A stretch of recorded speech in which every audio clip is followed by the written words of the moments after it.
Assalamualaikum warahmatullahi wabarakatuh. Waalaikumsalam warahmatullahi wabarakatuh. Terima kasih yang diberi kesempatan kepada saya. Alhamdulillah. Semoga sehat Buya. Amin. Sekeluarga. Amin. Amin.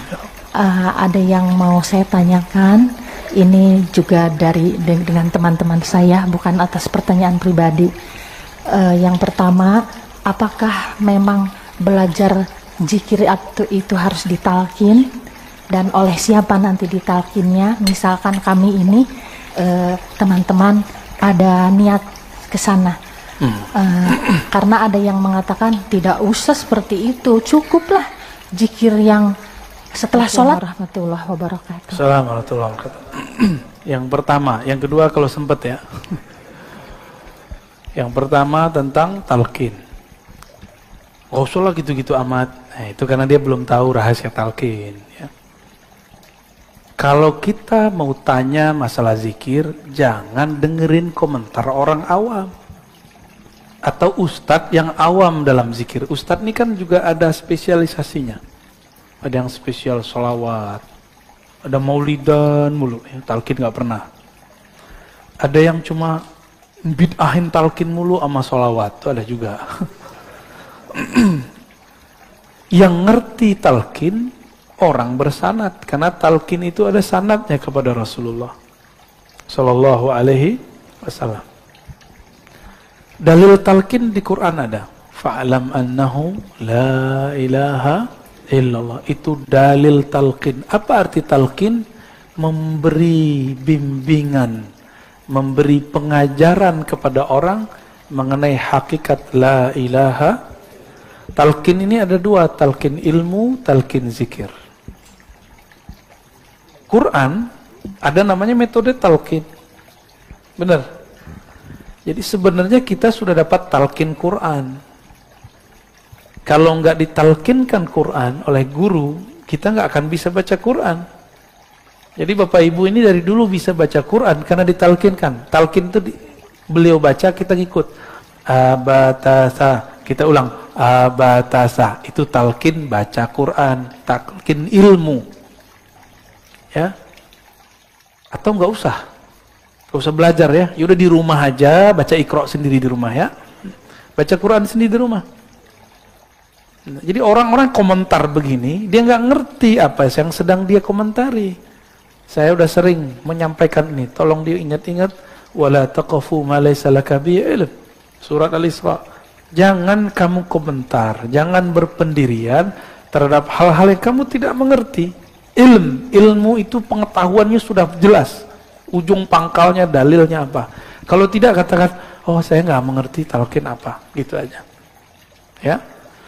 Yang kedua, di dalam hadis, ada hadis Muslim, Nabi mengatakan, laqinu mautakum la ilaha illallah. Talqinkan mauta. Apa arti mauta?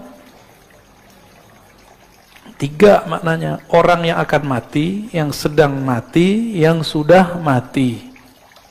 Yang ngomong Imam Ibnu Rif'ah, diulang oleh Imam Nawawi, diulang oleh Imam Subki, diulang oleh imam setelah mereka. Ada tiga makna ya. Apa aja? Ini bakal mati nggak? Berarti wajib talqin. Yang kedua, sedang. Yang ketiga, ya, dalam riwayat Imam Ibnu Abi Syaibah, Nabi ditanya, bagaimana untuk orang hidup wahai Rasulullah? Nabi mengatakan, lebih baik, lebih baik.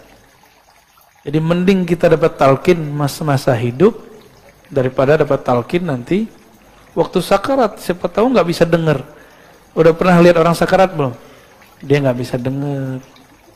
Dia melihat tapi bukan kita. Dia ngelihat nggak tahu kemana ngelihat. Dia ngambil nafas tapi nafasnya sudah tersengal-sengal. Apalagi dalilnya? Dalilnya banyak. Ada di riwayat Imam Ahmad, Imam Tabarani, bahwa Nabi SAW mentalkin Ubadah bin Samit, mentalkin Sayyidina Ali, mentalkin sekelompok sahabat. Ada talqin jama'i, berjamaah. Ada talqin furoda ya, sendiri-sendiri. Gak tahu nih ahwalnya datang kapan nih saya mentalkin di sini. Tapi beberapa kawan sudah ya. Karena mereka mau ngikutin baca Ya Hayyu Ya Qayyum setiap hari dengan jumlah yang sudah saya sebutkan ya. Mungkin pada iri kali ya, waktu saya ke Martapura langsung talkin, antum jangan iri, itu muridnya Abah Guru Sekumpul, itu mereka tidak pernah meninggalkan maulid setiap pekan, sholawat terus, nggak pernah sepi dari sholawat. Itu orang-orang Banjar sana. Mereka datang dari berbagai provinsi. Itu saya talkin di tengah hutan, Pak. Itu bukan tengah kota itu. Itu wilayah dulu sempat konflik. Itu kan gunung emas itu. Ditutup oleh pemerintahnya, dijadiin tempat zikir. Canggih nggak tuh? Tadinya orang pada eksploitasi alam. Ngapain mereka di situ? Tambang. Kalau tanah udah ditambang, hancur nggak? Bapak pergi ke Bangka, itu tambang-tambang pribadi. Kalau kita naik, udah kayak orang Kudisan itu pulau. Ya mohon maaf orang Bangka ya. Itu harus dibenerin tuh. Gimana cara benerinnya saya nggak tahu. Ditutup. Nah kemarin kita buat zikir. Saya tadinya nggak tahu, tapi ketika datang, kok udaranya enak. Masih banyak kunang-kunang. Tahu kunang-kunang? Ini pencirian dalam ekologi, kalau masih ada hewan-hewan tertentu, kita lihat, kita hirup baunya, atau kita lihat indikatornya, berarti udaranya masih bagus. Dan orang datang ke situ. Kita dari kota tuh, kota Martapura, Banjarbaru ya, ke sana jauh sekali, ada 1 jam. 1 jam udah pakai patwal. Orang datang dari Sampit, dari Palangkaraya, dari Pontianak, dari Balikpapan, itu datang Pak, dan itu muridnya Abah Guru Sekumpul semua, muhibbin mereka. Abah Guru Sekumpul wafat tahun berapa dulu? 2004 atau 2005? Ya, 2004 ya. Ini mereka santri beliau. Kalau setiap kali ada haul namanya, itu ramainya bukan main, jutaan. Pejabat aja nggak bisa masuk. Jadi mereka sudah muhibbin kepada wali Allah namanya Abah Guru Sekumpul. Itu wali Pak, la syak bila niza', ya nggak ada syak lagi. Karena wali itu penciriannya bukan kesaktian, tapi kenal kepada yang mengangkat dia jadi wali. Siapa yang angkat dia jadi wali? Allah. Kenalnya, ma'rifatnya luar biasa. Kemudian yang ketiga, di sana murid beliau, salah satunya Tuan Guru Wildan namanya, itu sudah mengijazahkan talqin secara ilmu hadis. Lah saya malulah, guru kita sudah mentalkin ijazah, tapi saya kok nggak ngasih talqin gitu. Antum doa aja lah ya, yang banyak. Semoga nanti aneh mau talqin di sini ya. Ya, insya Allah sekali sebulan kalau umur kita panjang, kita nanti akan ada masa kita talqin zikir di sini. Ya. Tahu kenapa saya belum talqin juga? Karena masih ada sir yang masih belum terima. Masih ada mikir. Kayak tadi. Ya zikir-zikir aja kayak habis sholat gitu. Dia lupa. Dia zikir ba'da sholat. Itu juga ditalkinkan oleh imam. Itu talkin tuh. Imam mengatakan. Astagfirullah. Astagfirullah. Itu talkin itu Pak. Cuma talkin am. Bukan talkin khas. Talkin yang dimaksud talkin khas. Walaupun berjamaah. Ini berjamaah nih, tapi tekniknya khusus. Kalau am, imamnya baca sendiri, kita ngikut. Kalau khas, dibimbing kata per kata, lafaz per lafaz. Insya Allah, ya doa aja lah. Ya. Kalau nggak sempat ya semoga husnul khotimah semua. Bagaimana dengan Al-Habib Rizik Syihab? Antum sudah tahu mauqif pendirian saya. Saya mencintai semua Habib. Semua Habib saya cinta. Mau Habib alim, Habib jahil, saya cinta. Mau Habib berpolitik, Habib tidak berpolitik, saya cinta karena dia zuriat Rasulullah Sallallahu Alaihi Wasallam. Tapi saya punya pendirian, saya juga ngaji, mereka juga ngaji. Mungkin kami beda guru. Dalam beberapa mazhab pemikiran mungkin kami berbeda dengan Habib. Boleh nggak? Habib sama Habib aja beda. Habib Qori Syihab beda dengan Habib Rizik. Habib yang sering isi di sini, Habib Jindan, beda dengan Habib Rizik. Maka pro kepada salah satunya bukan berarti pro kepada kebenaran. Itu mahabbah antum aja. Senangnya pergerakan yang mana? Saya terbebas, terlepas dari semua pendirian keagamaan atau politik mereka. Saya cuma mengatakan, ana uhibbukum ayuhal habaib. Aku cinta kepada kalian semua. Karena Nabi SAW mengatakan, ahibbu ahla baiti hubban li. Cintailah ahlu baitku karena engkau cinta kepadaku. Karena saya memandang nasabnya Habib Rizik, nasabnya Habib Jindan, semuanya zuriat Rasul. Di darah mereka ada darah suci Rasulullah SAW. Karena hormat kepada darah mereka, nasab mereka, maka kita cinta kepada mereka. Tapi tolong bedakan cinta dengan fikrah. Ya, kita doakan semoga Habib-Habib kita dijaga oleh Allah. Dalam perbedaan mereka, dalam perseteruan mereka, semoga Allah tetap merahmati kita semua. Negeri ini kalau nggak ada habaib, nggak ada Islam. Itu Wali Songo, semuanya yang masih diperdebatkan ini Sunan Kalijaga. Apakah beliau zuriat atau tidak? Ya, semuanya zuriat Rasulullah Shallallahu Alaihi Wasallam. Paling ada Prof. Slamet Mulyana dulu klaim itu keturunan Cina. Kalaupun dia campuran, tapi nasab ayahnya zuriat Rasulullah. Sunan Gunung Jati, namanya apa? Asy-Syarif, pakai alif lam. Asy-Syarif Hidayatullah. Kenapa disebut Sunan Hidayat Jati? Ini Jati orang Cirebon. Jati, Jati, Zati. Sunan yang mabuk dalam ma'rifat zat Allah.